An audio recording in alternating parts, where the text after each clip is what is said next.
నమస్కారం. ఘంటారావానికి స్వాగతం. ముందుగా ప్రధాన అంశాలు. మాజీ ఈఎన్సీ మురళీధరరావును 4వ రోజు ప్రశ్నిస్తున్న ఏసీబీ. స్థిరాస్తులు ఎలా కొన్నారు అనే విషయంపై ఆరా.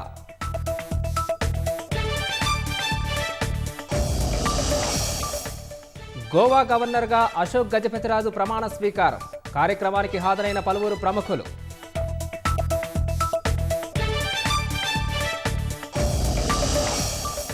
భద్రాచలం వద్ద గోదావరికి పెరుగుతున్న వరద. 34 అడుగులకు చేరిన నీటి మట్టం.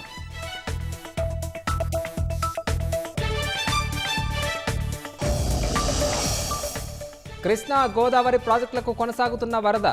నాగార్జున సాగర్కు 1,00,000 క్యూసెక్కులకు పైగా ఇన్ఫ్లో.